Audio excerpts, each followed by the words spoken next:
Welcome to the world of Stellar Blade. The story begins on post-apocalyptic Earth, where a mysterious enemy called the Naytiba has forced the human race to flee to an off-world colony. Players will take control of Eve, a member of the 7th Airborne Squad. Her mission is to save the planet by defeating the Elder Naytiba. All we must do is complete the mission.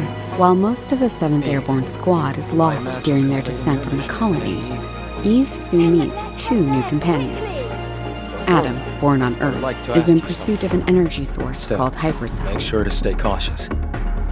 It's where the Alpha Naytiba is. So this must be ADOS 7. Lily, a member of the 5th Airborne Squad, provides engineering support. Lily Artemis II. Then I can be your engineering support. She puts her technical knowledge to use by upgrading Eve's equipment throughout the game. Here, done. Something does feel different.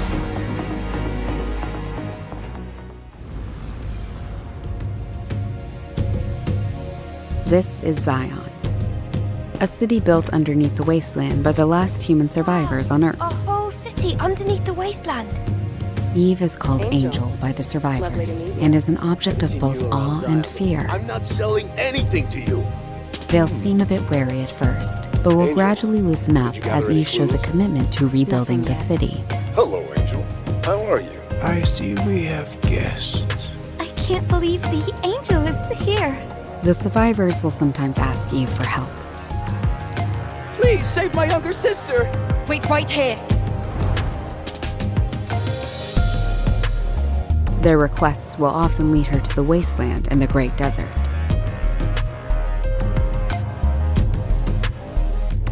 This place has been overrun by Naytibas and malfunctioning machines and robots. A supply camp in a place like this. You'll occasionally find supply stations set up by previous airborne squads. At each camp, Eve can purchase various consumable items, acquire new skills,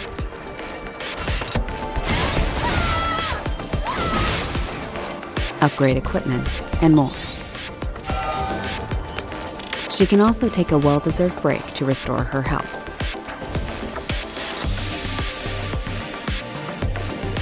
Eve will often encounter people in need, and other non-human beings who may need her help. Request your assistance. Whether to assist or ignore them is entirely up to the player. On her journey to defeat the Elder Naytiba, Eve will sometimes encounter hostile survivors. Or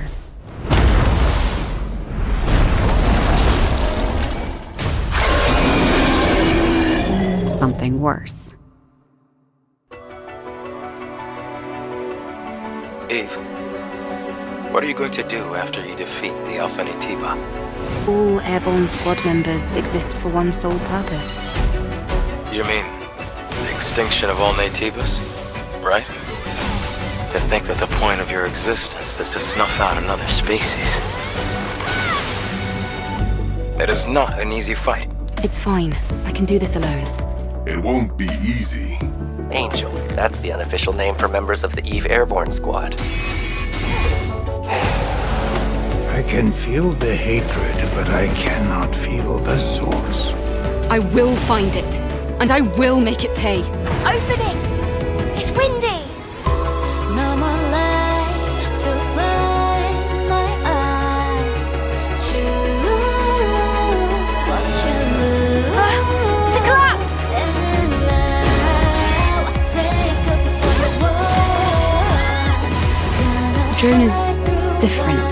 This is no longer the drone you knew.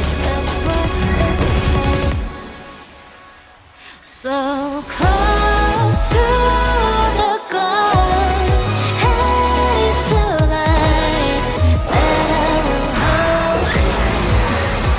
Now it's time to gather what's lost. Show me how stars fall down and to shine.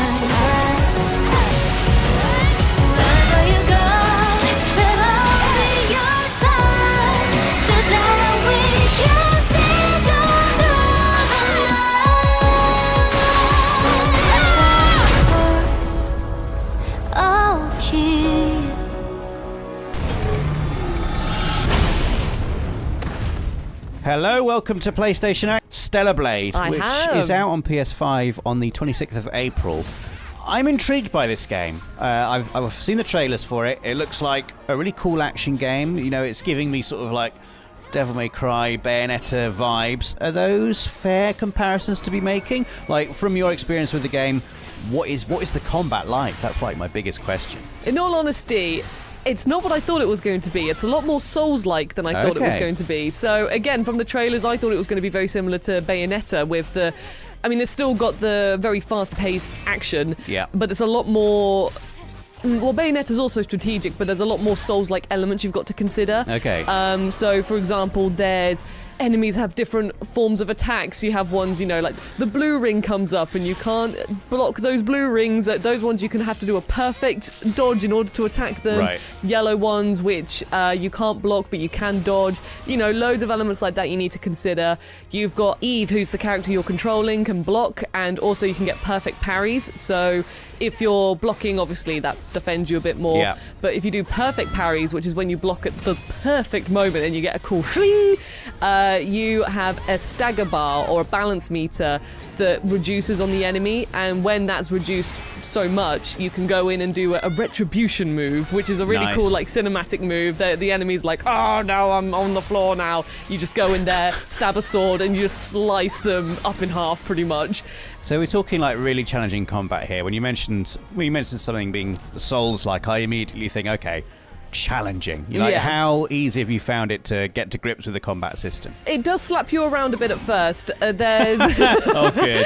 You know, it's the sort of situation where if an enemy gets you in a combo, if you're blocking, I don't know if it's just because of me, but I'm always trying to get the perfect parry so I can knock them off their balance. So even if you let go of L1 for a little bit and they slap you, that's it. They can get you in a chain and you can take loads of damage.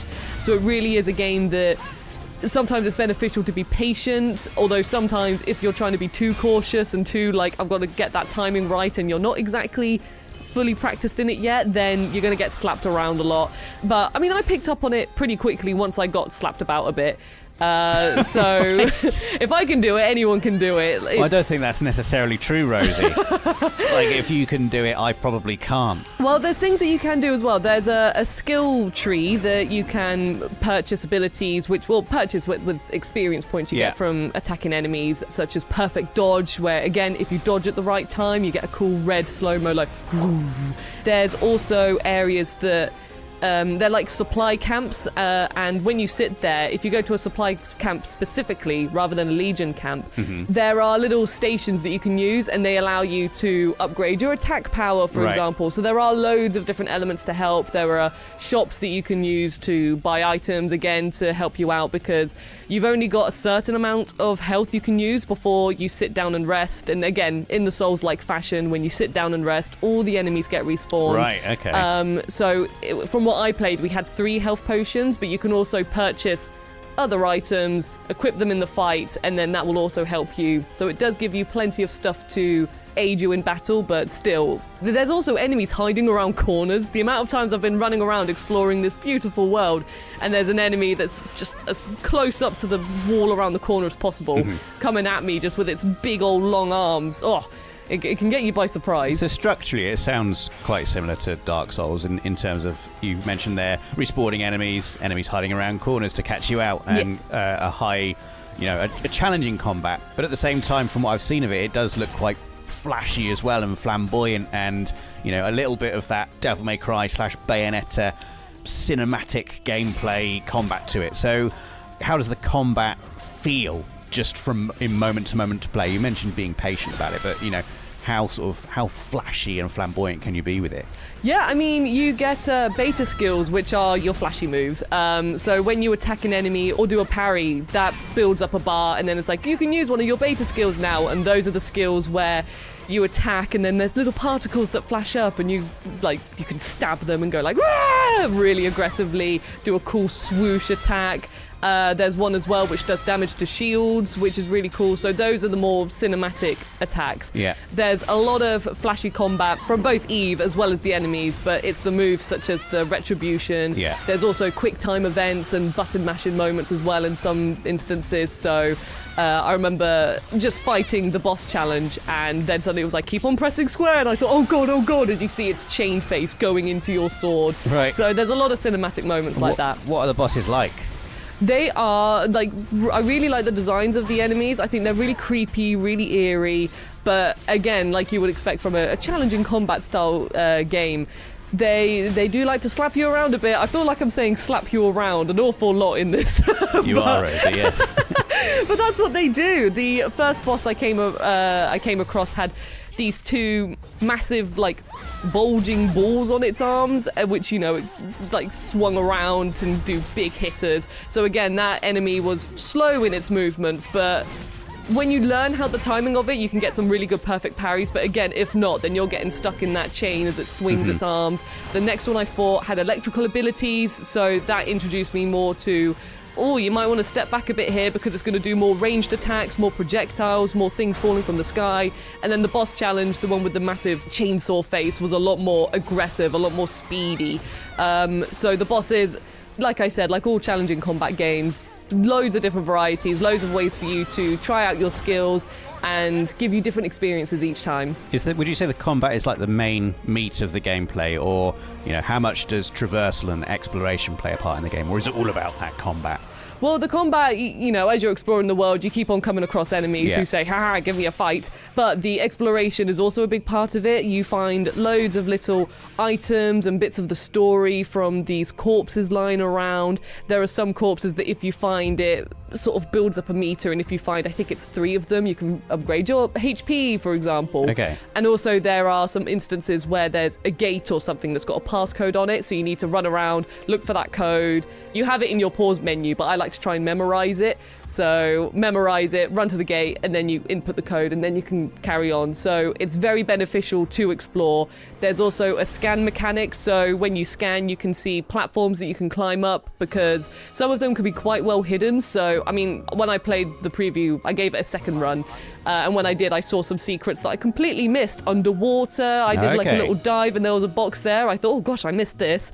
Ledges I could climb onto. So you can swim in the game? You can swim in the game, yeah, so you have some lovely water graphics. And also, just with water graphics, I really like the rain. It like splatters on the screen as you're running around. I do like some nice rain effects. Yeah, and you can feel the rain as well in the DualSense from the haptic feedback. Oh, I love it. Yeah, one of those like, cozy rain vibes.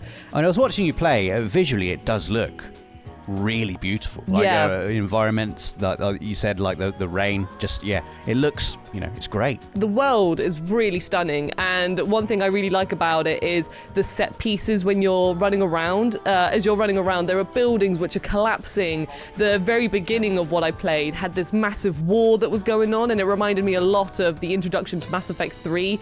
You know how epic it was when you look up at the sky and you just see all this carnage. That's exactly what was happening. There was giant enemies just absolutely clobbering everyone, buildings falling down, explosions happening. I even had it that I was so busy focusing on one building falling down, there was something like, missiles falling down on me that I had to avoid. I was too busy looking at a building collapsing, and it just completely got me. I was like, you know what, fair play. I should have looked at where I was going rather than this tumbling building.